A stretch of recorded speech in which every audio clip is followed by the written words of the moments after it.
Hello, everyone. My name is Rene Tanner, and I'm a librarian at Arizona State University, and I liaison with the School of Sustainability as well as Life Sciences. Today, the session that I'm putting on or giving is called Empathy from the Inside Out. And if at any time you have a question or you don't see something that I'm talking about, please do let us know in the chat. Thank you.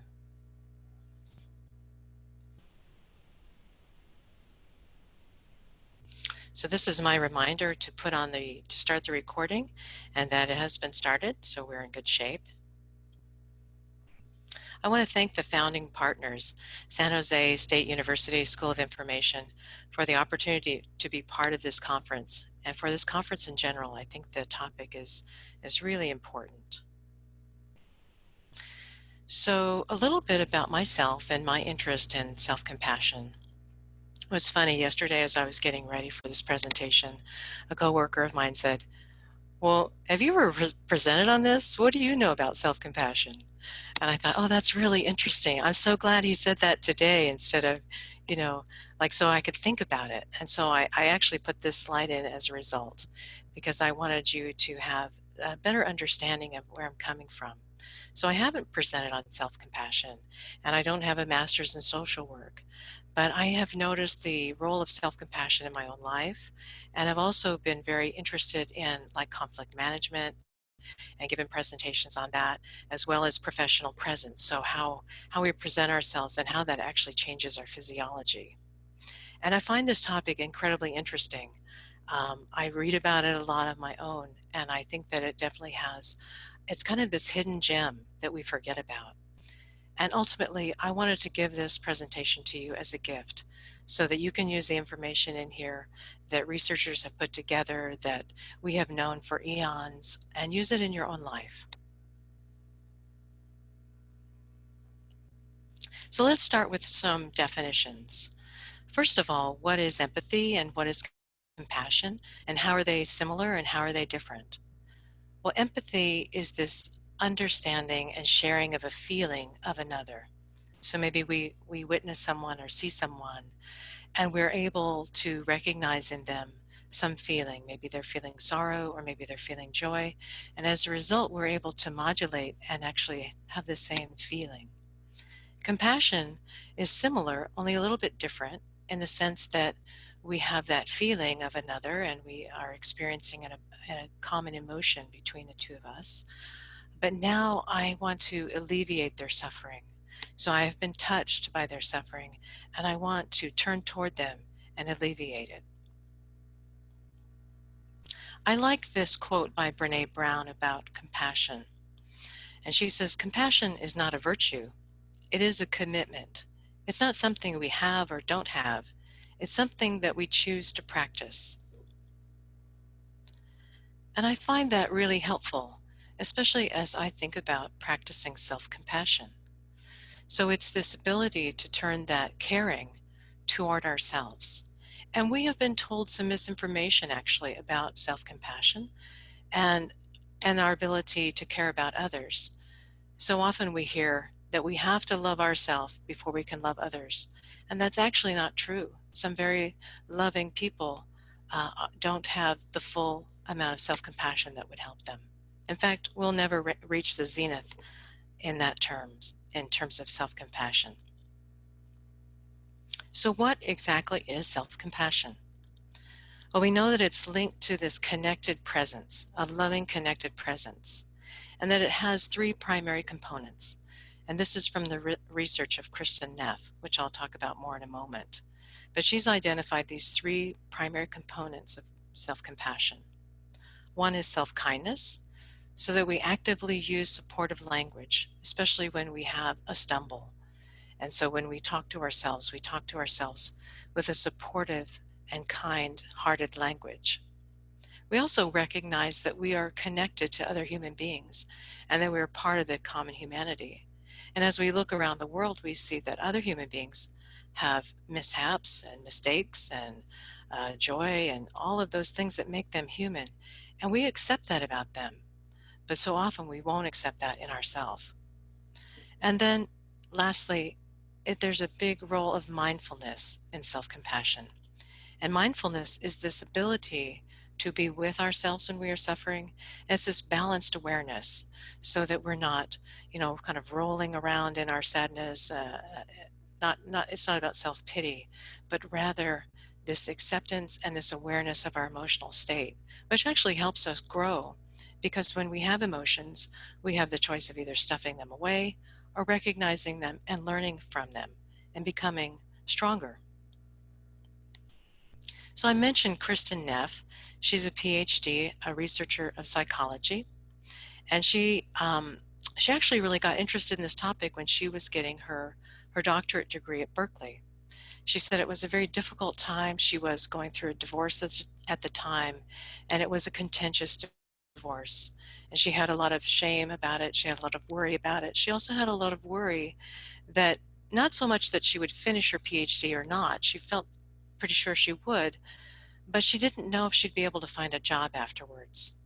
So she was filled with lots of feelings and needed a place to kind of be okay with them and support herself. And being in Berkeley, she found that there were a lot of meditation studios around. And so she decided that she would try that. And she noticed that it helped her quite a bit. In fact, the first class she went to, the instructor asked the students in the class to have self-compassion and see what that did for them. And so she began to practice this mindful meditation and self-compassion. And that led her into the research that she does now. In fact, if you look up self-compassion research, you'll find her name. She's a pioneer in this field, and she actually developed the self-compassion scale. And later on, I'll take the time for you to take the test to see where you fall in self-compassion. And I see that we have a chat. Just want to open that up. That's right. It's like being our best friend. Thank you.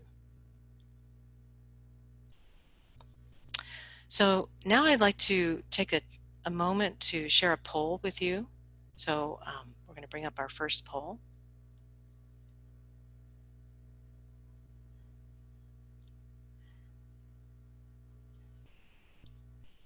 And this poll is about how you would respond to a friend who is suffering. And if you would please take a moment to answer that question.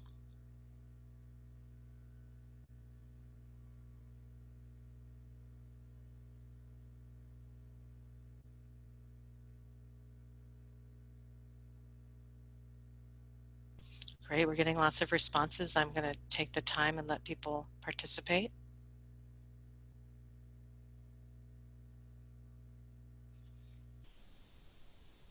Wonderful. We'll end the poll there and share the results. So far and wide, it looks like people would listen compassionately. That is really interesting. So we have one more poll I want to share with you.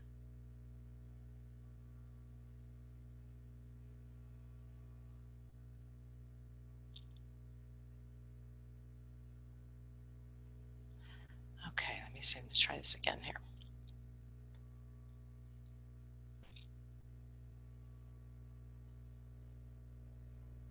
Okay, question 2 is a little bit different. And this is about ourselves, how we respond to ourselves. So if you would like to take a moment and respond to that.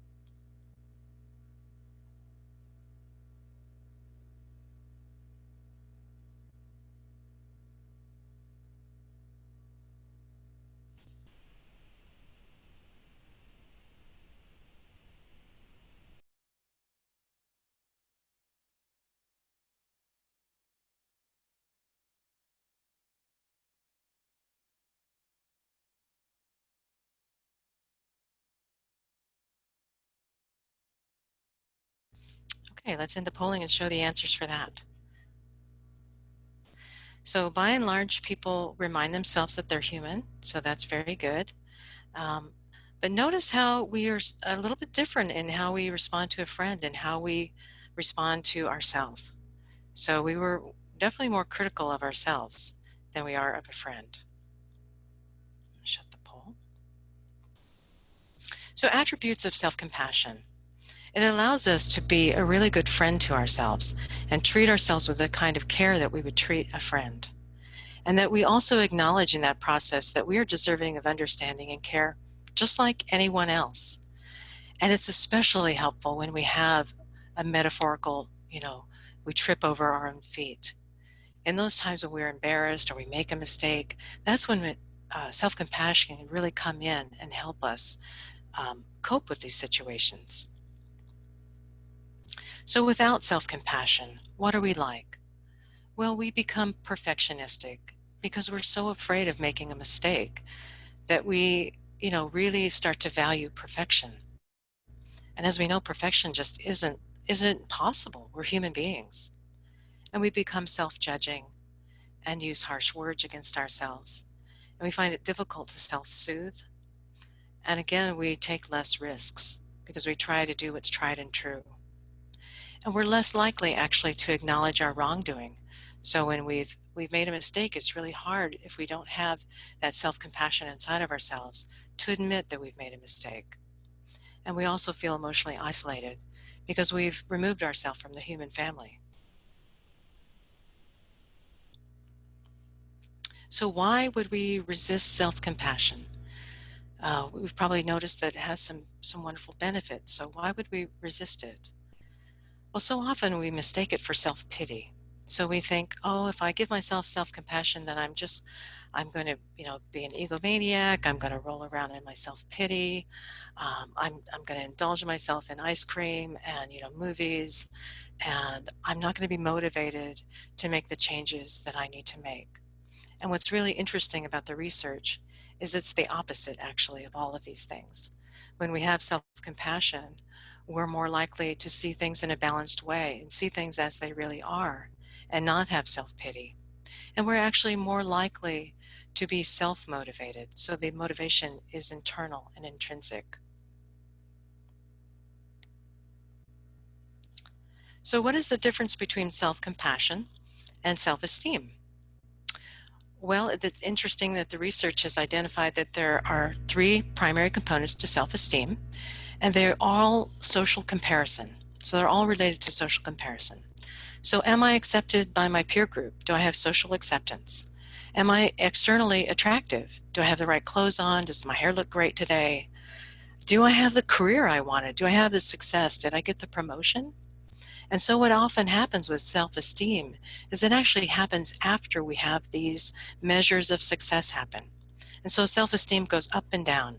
And they think potentially that it's that up and down nature of self-esteem that's so damaging to us. But when we have self-compassion, we're there during difficult times when self-esteem abandons us. So we've also noticed that there are some dangers to self-esteem or high self-esteem. And there has been an increase, actually, the measurable increase of narcissism in Western cultures. And they think that high self-esteem actually has led to some aggression and violence against those who threaten our ego.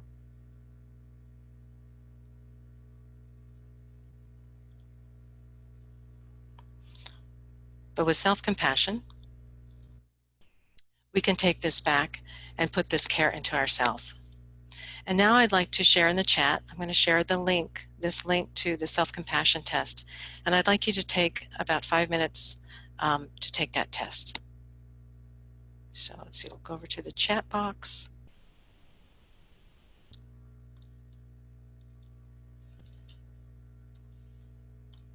And there is the link. So please take a few moments to take that test. And then I'll bring up a poll so that if you're comfortable, you can share your results. There was a question about sharing my slides. Yes, I'll be happy to share my slides after this presentation. And they will go on the site where you saw the description of the presentation. Yes, there's some research about narcissism being the result of this overemphasis on self-esteem in the 80s and 90s. We used to think that was the way to go. And certainly people with a lot of self-compassion have healthy self-esteem. It's really about the ways that we go about getting the self-esteem that are problematic. So it's not so much having it as the ways that we go about comparing ourselves.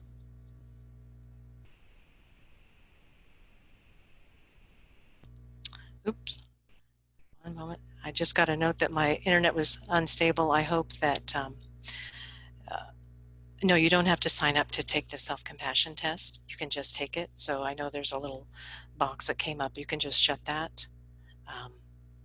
If you're having trouble taking the test, do feel like you can take it, afterwards.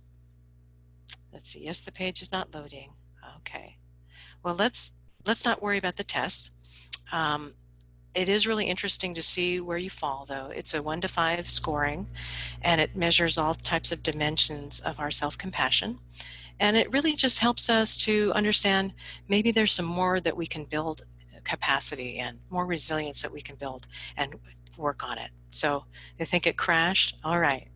Well, I'm very sorry about that. And so we'll just have to move along here to the rest of the presentation. So self-compassion and relationships. So what is the connection between our self-compassion and our relationships? Well, there's a researcher, John Gottman and Julie Gottman. They are researchers, and they have the Gottman Institute, which is about relationships, partnerships. And so they've done a lot of research, and Gottman has put people essentially into what was called the Love Lab for the last 40 years. And what he did is he would watch and videotape couples. So other researchers told him, couples aren't a stable unit to measure. You really can't look at them over time. But he found that the opposite was true. Actually, couples are pretty stable over time. And so he could study them, and he could see how they spoke to one another, and he discovered that he could predict whether or not they were going to divorce in the future with 90% accuracy based on how they spoke to one another and how they related. The other finding, which is quite encouraging, is that he found that lasting relationships were filled with consistent kindness and generosity toward one another.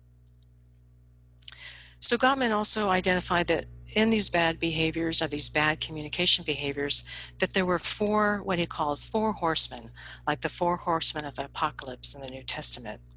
And those were criticism, contempt, defensiveness, and stonewalling. So criticism is essentially when we have a complaint, but we word it in a way that's an attack on someone's whole being. An example would be, "You never consider me or my safety when you leave your shoes in the hall."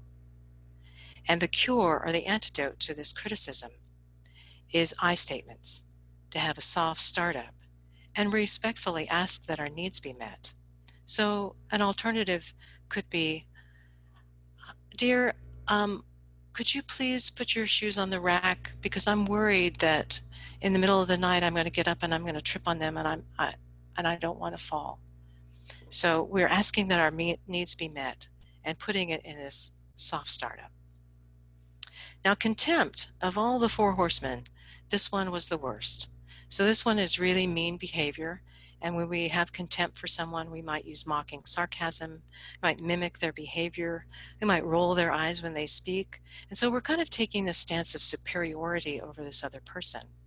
And so an example of contempt might be, "You think your back hurts? Oh, give me a break," and so on. And he said, of all these, this one must stop. We just can't do this. We need to build a culture of appreciation, and we need to find the things in these people, in our partners, that we appreciate and have gratitude for. And then defensiveness. Defensiveness was essentially a response to criticism. And so often in a defensive pose, we might turn the blame around and end up blaming the person who has criticized us.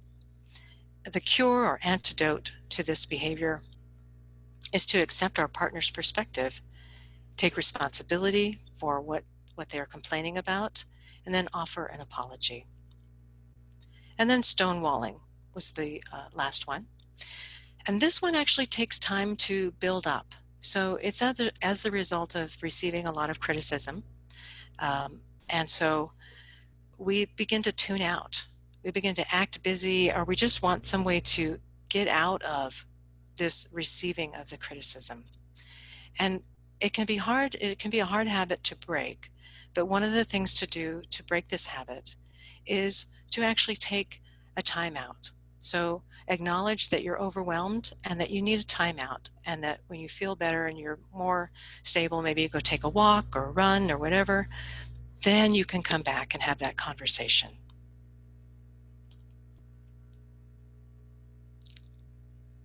Let's see, there's a chat. I just want to check, make sure. What was the first one? That's right, criticism. Okay, so this is what our relationships might look like if we practice these 4 horsemen. So we definitely want to get on that. So how can we transform our relationships with self-compassion? Well, it's quite important that we do recognize this ability to transform our relationships. And what self-compassion allows us to do is ask for what we need. It helps us manage through that mindfulness, manage our difficult feelings so we have awareness instead of reaction. It helps us self-soothe too. When we become defensive, we can become aware of that defensive feeling and know that we need a break. And we need to apologize. So now that our whole self isn't just, teetering on the edge, we can actually apologize for our wrongdoing and accept that we're human and that we make mistakes, and that is to be expected. It also allows us awareness of our painful thoughts and feelings without numbing, so we're less likely to stonewall.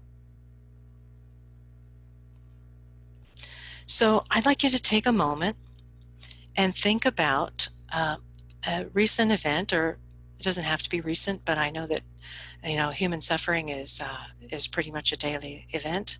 So if you can recall a difficult situation in your life that you were stressed, and say these things to yourself. This is a moment of suffering. So you're aware of it, you're mindful of it. Suffering is a part of life. So you're connected to all of humanity. And may I be kind to myself. So you have self-kindness. So take a moment and recall that situation and how you felt. And try this for yourself.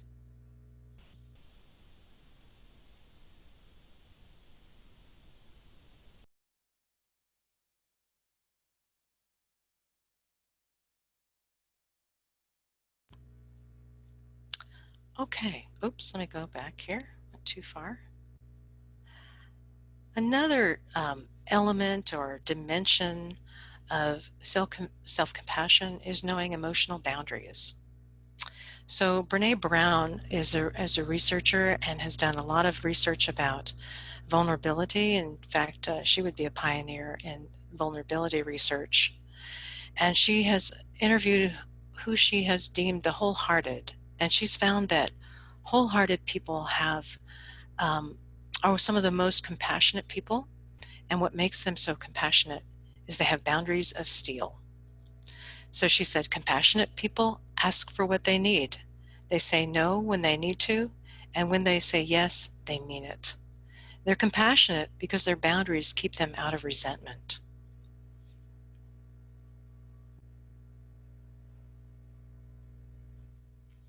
So what might weak emotional boundaries look like? Well, they're actually really hard to self-diagnose. Sometimes we need some help from a friend or someone we trust to have a little checkup of our emotional boundaries. But some behaviors that you can look for in yourself are you easily overwhelmed emotionally? So if you're easily overwhelmed in emotional situations, this might be as a result of an emotional boundary that needs some strengthening. And do you feel socially anxious? So when you go to parties, and it's even more than just being an introvert. It's more than that. Um, that's more about actually being introvert or extrovert is where we get our energy. So if we're socially anxious, we might have an emotional boundary that we need to work on. And are we people pleasing? Do we have a tendency to people please? And are we seeking approval? So these are all signs that some attention is needed to our emotional boundaries. So I really enjoy this quote by Brene Brown, where she said, "Here is what is truly at the heart of wholeheartedness. Worthy now, not if, not when, We're worthy of love and belonging right now, right this minute, as is. And I couldn't agree more. So we have 5 minutes left, and I'd like to save that time for your questions. So I'm going to go ahead and pay close attention here to the chat box. And let's see what's happening out there. Oh, you're welcome. Yes, I know we so confuse the introvert-extrovert thing, don't we? That we don't, we ascribe all kinds of things to introverts that aren't true. It's really about our energy level. So what energizes us? And some people are ambiverts, so they're kind of in the middle. Oh, well, thank you. Oh, well, thank you so much. This has been such a treat. Like I said, I really, really enjoyed. Oh, here's somebody took the test. Wonderful. Yeah. So the overall score. That's right. So I found that really interesting. And I think that, we can learn a lot by kind of looking at that score and thinking about it and thinking about how to build our self-compassion, because we're always the last, to receive the love that we have to give. Oh, yeah. Okay. Are you speaking of, Melissa, are you speaking of Kristin Neff?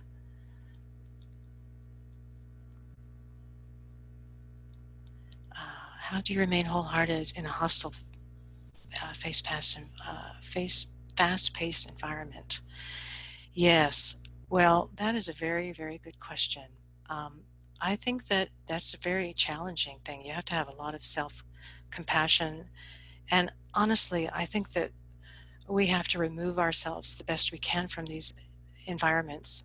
So often I think we expect ourselves to be super people, that we can just take anything. And like, if we could build all this self-compassion, then we can take all this self-abuse, or we can take all this abuse from others. And that was another thing that I found really fascinating about the wholehearted, is that they don't take abuse from other people. And that's why they're able to be so compassionate and real and authentic and wholehearted, is because they don't accept other people's abuse. So it's challenging, absolutely. But we deserve to grow, and we deserve to be in environments that are a wellspring and enliven us. So, I mean, we've all had to endure situations that aren't ideal. And so often we need to take a break, and realize that we've reached the limit of our capacity, and to go for a walk to get a refreshed view. But withstanding kind of a day-to-day environment that's not conducive for us isn't healthy. So that's kind of my feeling about that. Oh, about boundaries. Yeah, so setting boundaries, but it's hard. Yes, yes. Absolutely. It's hard to set boundaries, isn't it? Especially when we're compassionate toward others. But we've really got to fill our own pitcher first, because if we just keep filling everybody's glass from this pitcher, then eventually there's no water left, there's nothing left to give, and we've left ourselves out of the picture. So, and I would say it's a daily thing. Like, we can grow it a little at a time. So every day we can work on it, become a little more mindful, take a moment. There's lots of ways to meditate. People ask me about meditating, and sometimes sitting still and trying to clear our minds just doesn't feel right. There are other ways, like we can write in a journal. One technique is just to write until just write every thought in our mind, and not worry about it flowing or making sense. It's really just a practice for us. So taking those self-care moments. Let's see. Oh, how to balance boundaries when wanting to be an open door manager. What a wonderful point about that. Yes. And I think of all of these things is that there's never going to be like, oh, that's the answer. It's always going to be this process. I try so often to remind myself about trying experiments. So, let's say I've got my open door policy, but I've got a phone call I need to take, or maybe I rearrange my office space so that I'm not facing outward. You might want to try a little experiment so that you're still accessible, but that you're taking care of yourself. Oh, absolutely. My contact is,